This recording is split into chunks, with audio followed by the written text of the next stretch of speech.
Depression রোগের কোনো ওষুধ, মন খারাপের কোনো ওষুধ আমি বলছি যে যেখান থেকে শুনতে পাচ্ছেন প্র্যাকটিক্যাল করে দেখবেন, ভালো লাগলে করতে থাকবেন, ভালো না লাগলে বাদ দিবেন।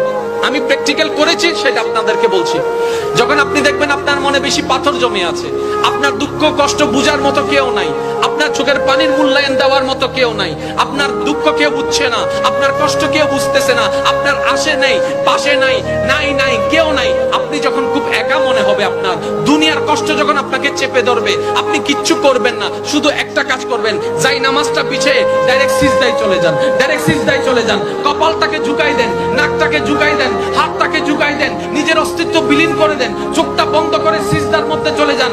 আল্লাহর ওয়াস্তে করে বলছি, কিচ্ছু পড়া লাগবে না, শুধু সিজদার মধ্যে পড়তে থাকেন, সিজদায় পড়ে থাকেন, কান্না করতে থাকেন। ওনাকে বুঝান যিনি আপনি না বললেও সবকিছু বুঝে, ওই রবকে জানান যিনি আপনি না জানালেও সবকিছু জানে। দুনিয়ার মানুষ তো আজকে বললে কালকে চুপ উল্টাই ফেলে, ব্ল্যাকমেল করতে শুরু করে। রব তো সবকিছু জানার পরেও দোষ গোপন করে রেখেছে। ওই রবের দরবারে সবকিছু বলতে থাকেন, 1টা মিনিট 2টা মিনিট 3টা মিনিট, দেখবেন আপনার সমস্যা তখন সমাধান না হলো অন্তরে এমন একটা শান্তি লাগবে যেটা আপনার পৃথিবীর কোথাও খুঁজে পাবেন না। সুবহানাল্লাহ।